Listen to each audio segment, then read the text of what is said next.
Well, knows Debussy is one of my favorites, so I'm feeling very inspired now. Now into the trenches. How can you tell when a politician is lying? Yeah, his lips are moving. So, is that funny or sad? Both. Yeah, I think it's both. So my title today is The Press, Lies, and Politics. And we're in the middle of it. I mean, we're really in the middle of it right now. The bizarreness of the 2016 presidential campaign has us all a bit mesmerized.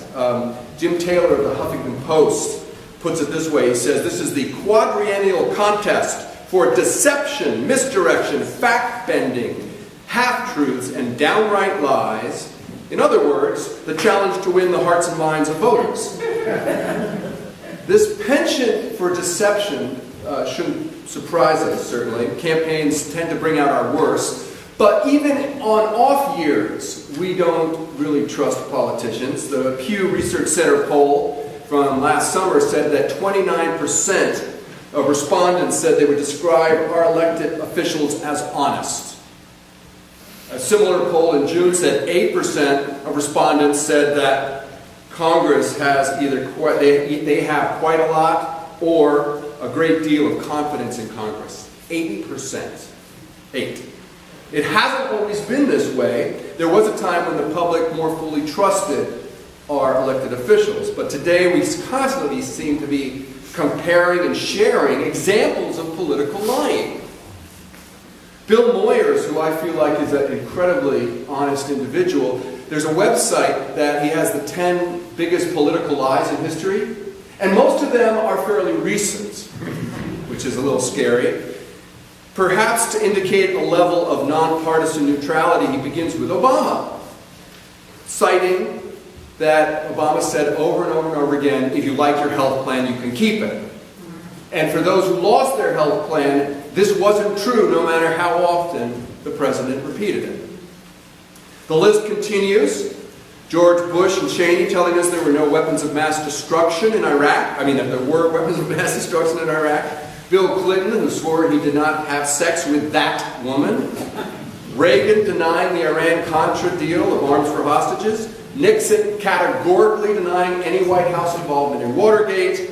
And the master liar of them all, Joseph McCarthy, who waved a piece of paper saying, "I have in my hand a list of 205 State Department officials who are known by the Secretary of State as being members of the Communist Party."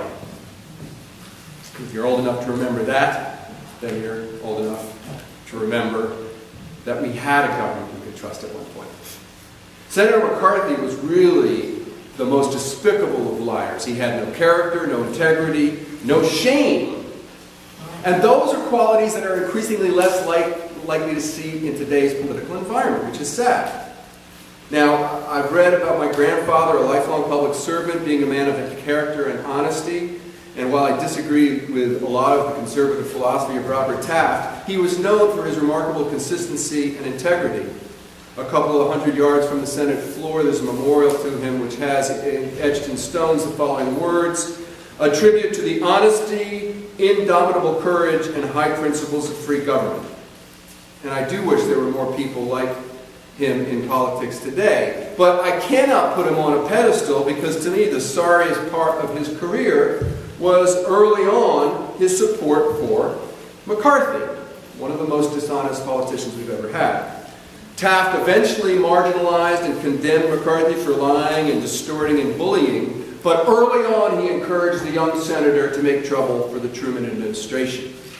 And it saddens me, but more importantly it reminds me that we all have feet of clay. Even the most honest of us can end up deceiving for noble reasons, and certainly for political expediency. It happens all the time. But no one made lying into such an art as Joseph McCarthy. He seemed to have sold his soul for power and his character for fame. People like him can take normal life and twist it into a distorted reality. This was something that Joseph Heller, one of my favorite authors, author of Catch-22, wrote about. Heller understood that corrupted personality is perhaps the most important characteristic of good liars. He wrote about one character, the chaplain in Catch-22, saying this: This was what the chaplain was thinking. It was almost no trick at all, he saw, to turn virtue into vice, slander into truth, impotence into abstinence, arrogance into humility, plunder into philanthropy, thievery into honor, blasphemy into wisdom, brutality into patriotism, and sadism into justice. Anybody could do it. It required no brains at all. It merely required no character. No character. Yes, I heard something in the audience there. It does remind us of a certain political character that I will not mention today, but lots of the politicians are doing that. It's really the center of our political narrative these days. Voters we're told, are tired of the traditional politicians. The electorate wants no more self-centered, defensive, corrupt politicians that live inside the Beltway. The media tells us they want candidates who tell it like it is. Perhaps people like, Chris Christie, who began his campaign with the phrase that he promised, quote, brutal honesty. He sold himself as all reality, no show. He said, quote, I have no interest in being a pretend president of the United States who puts on some act for you. The only way I'd want to be president is if I get to be me. I guess we'll have more of me in the next few years. They say people want somebody that's fresh and new, perhaps people outside of politics like Carly Fiorina. But as it turns out, the voters want somebody like Chris Christie or Carly Fiorina, but just not Chris Christie and Carly Fiorina. They're now watching this circus from the stands. The voters, though, do seem like they want something else. And it would be nice to believe if this demand for straight-shooting anti-politicians was actually a desire to vote for honest people.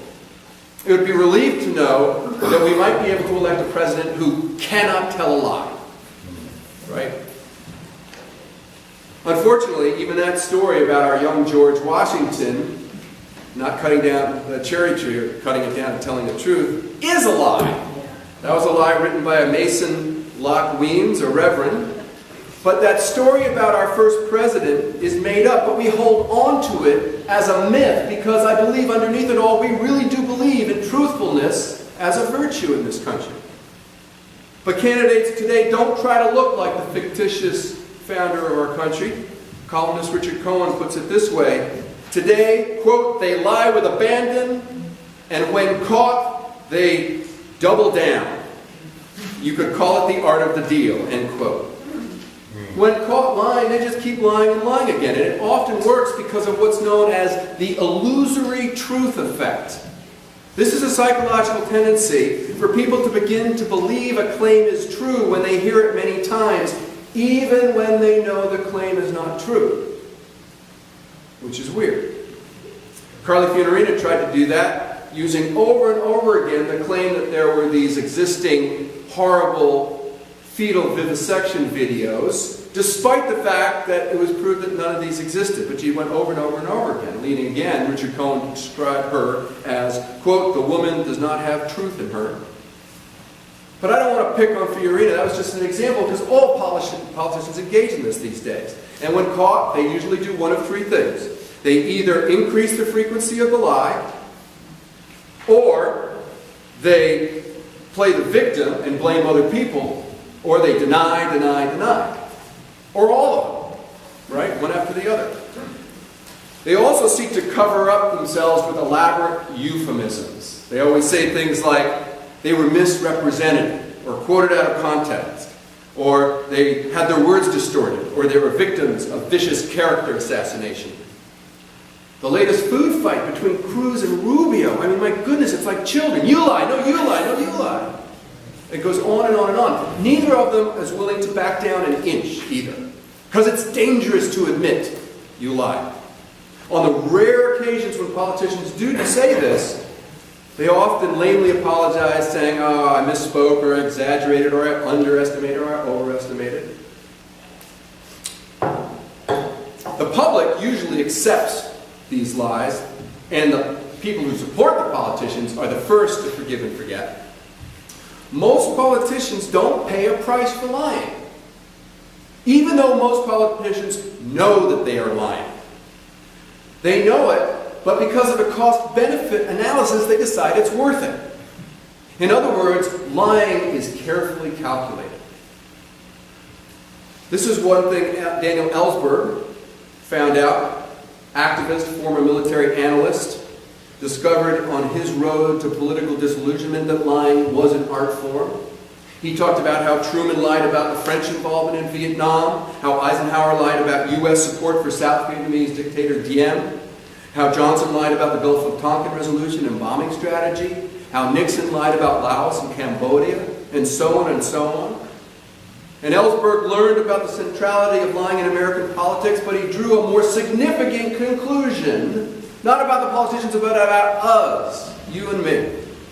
He explained, the American public was lied to month by month by each of 5 administrations. As I say, it's a tribute to the American public that their leaders perceived that they had to be lied to. It's no tribute to us that it was so easy to fool the public. So I'm going to come back later as to why it's so easy to fool us, but it's clear that it's an easy thing to do. And politicians take advantage of this very fundamental weakness in democracy and have for centuries. The ultimate political strategist, Machiavelli, understood the importance of deception and lies. He said, everyone admits how praiseworthy it is in a prince to keep his word and to behave with integrity rather than cunning. Nevertheless, our experience has been that those princes who have done great things have considered keeping their word of little account, and have known how to beguile men's minds by shrewdness and cunning. In the end, these princes have overcome those who have relied on keeping their word. In other words, the liars win, and the honest lose. This was certainly true for poor old Walter Mondale, who chose truth over fiction at a very crucial moment in the 1984 election when running against Ronald Reagan. During a debate, Mondale confessed, quote, let's tell the truth. Mr. Reagan will raise taxes and so will I. He won't tell you, I just did. Now, I respected him for that, but he paid a political price. People prefer lies than hard truths. Maybe Mondale was desperate at that time. I think the polls showed he was not doing well. Columnist Andy Rooney explained it this way in talking about Mondale. He said, honesty is one of the last weapons a politician uses in an election year. When a candidate decides to tell the voters what he really believes and not what he thinks they want to hear, you know he's just about giving up all hope of winning. He's decided on this one last suicide effort.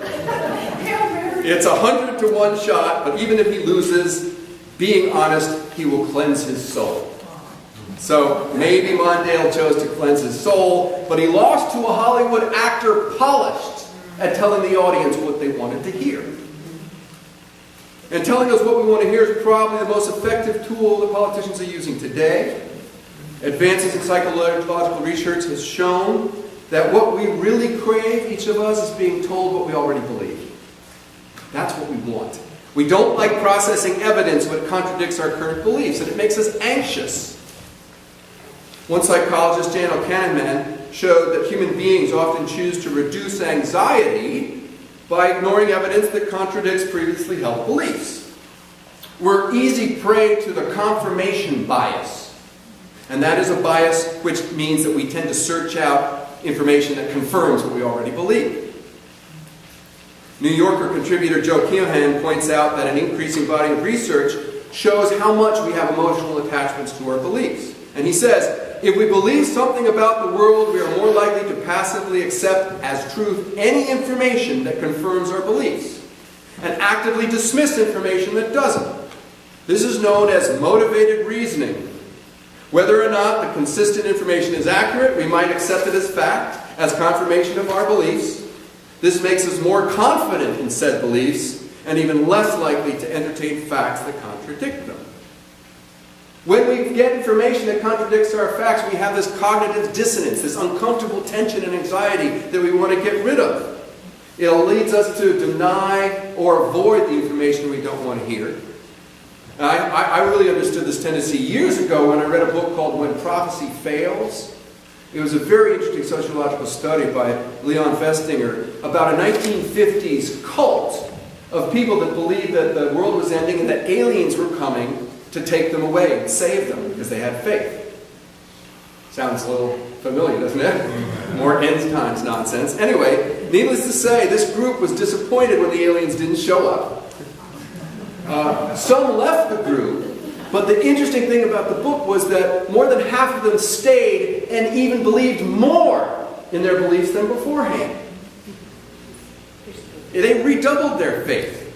The author figured out that what happens is when people fall this incredible tension belief between their faith and the fact that they sold all their household possessions and they were ready to fly away to Mars. They took all the metal off their clothes so their skin would burn. And then they didn't come. Those two beliefs clashed. You had to throw away one of them. So some left by throwing away their faith, but the others threw away the belief that the Martians didn't come. No. It's not that they didn't come. They were testing us. And now we're really ready for when they come. That kind of a story helps me understand the anti-Obama birthers that deny that he is a citizen, even though the evidence shows that he is. It helps me figure out the climate deniers that with every piece of data that shows that they're wrong, they continue to believe in shriller and shriller voices that they're right. Believe their views even. Summarize this summary saying facts could actually make misinformation even stronger. Political scientist from Dartmouth, Brendan Nehan, calls this backfire. And backfire is a tendency for us to shoot back at anything that contradicts our beliefs. It avoids the cognitive dissonance.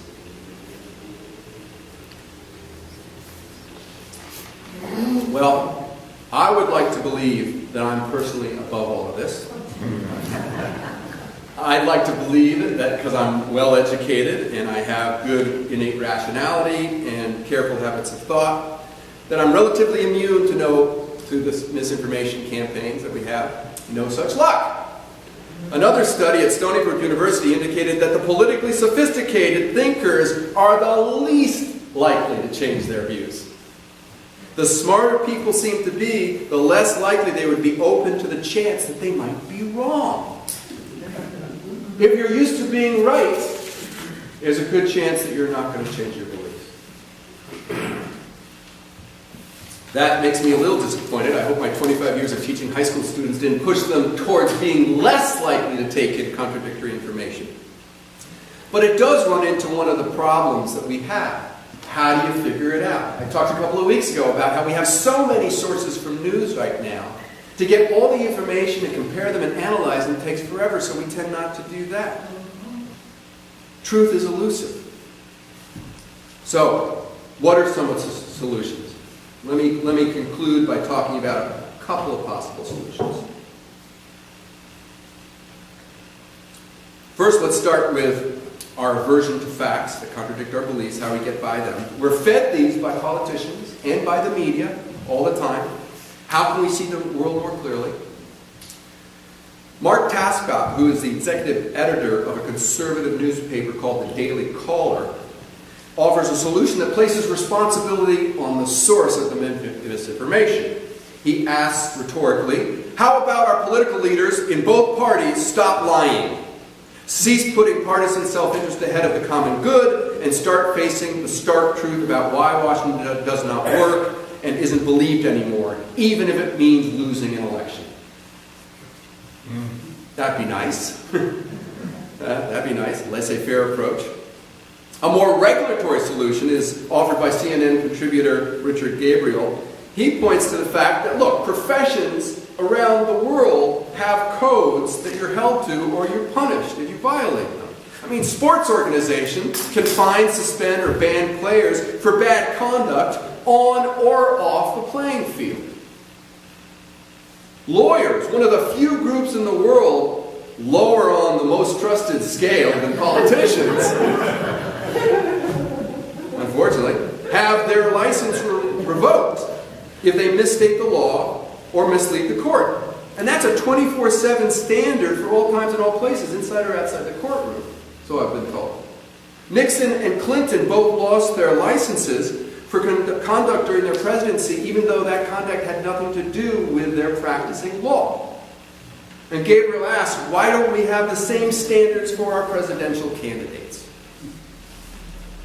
So besides laissez-faire of letting the politicians stop, or this regulatory approach, or perhaps the more cynical approach of just retreating from all of this nonsense, I'm going to offer a fourth solution.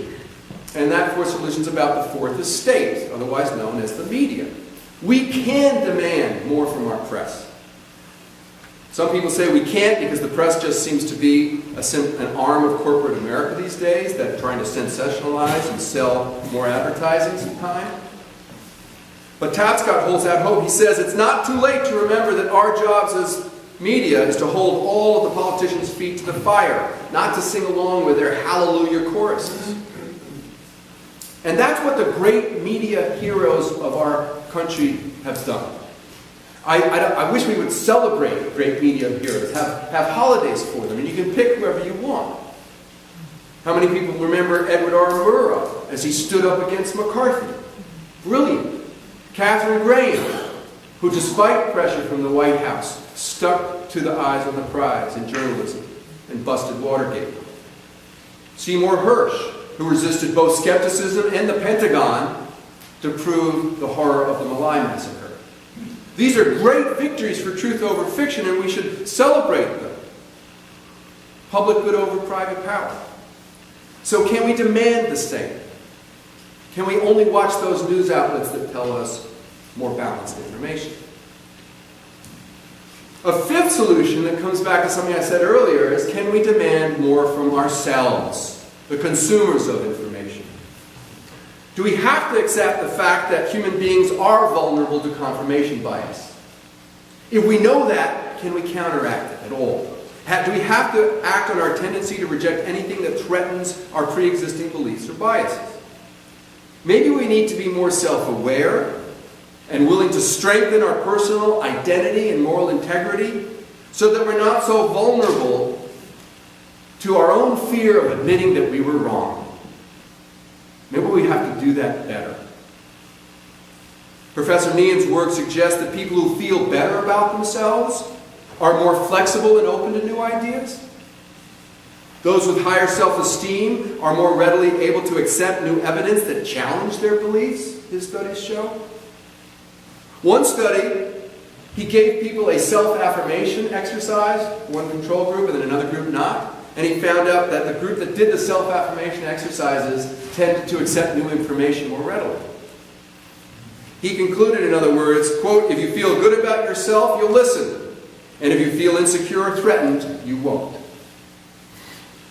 Maybe that explains why closed-minded fascism flourished during Germany's humiliation after World War I. Maybe it explains why people during the Depression were so easily grabbed by demagogues and hate-mongers like Father Coughlin, so easily manipulated. Meehan emphasizes the more threatened people feel, the less likely they are to listen to dissenting opinions, and the more easily controlled they are. So relatedly, greater personal integrity might help people receive information more directly from others if we talk to each other more. Nothing is as effective in changing minds as interpersonal conversation.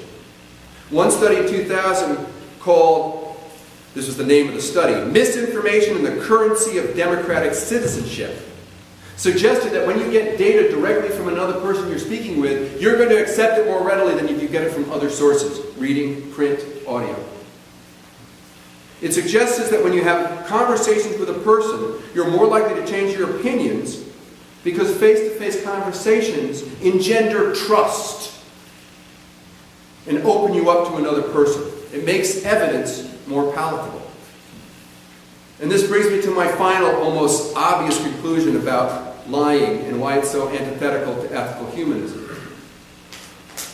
Our alternative to traditional religion that we try to practice here, on our better days we succeed, we don't always, is built upon the respect for the inherent worth of every individual and the importance of ethical relationships. Relationships that are open, compassionate, and honest. Lying violates the trust that supports these relationships. Lying deceives and manipulates others. Honesty is the glue that holds relationships together. I mean, lying is one of the first moral lessons we're taught as children. Don't lie. Don't lie. It's bad enough when lying affects personal relationships. I mean, it can devastate friendships, it can tear families apart. But when we accept on a regular basis that those people who are going to lead this nation lie and get away with it, we're in danger. Wouldn't it be great to be able to elect somebody who said, I cannot tell a lie without snickering? We laugh about the joke about why politicians lie.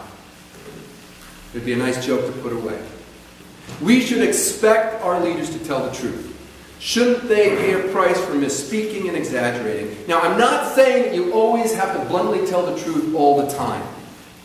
You and I know that there are times where a little diplomatic evasion is okay and accepted. I don't believe the slippery slope arguments that one little white lie isn't going to make the whole house fall down. That's not what we're talking about. We're talking about a consistent industry of misrepresentation and lying that we have to stop.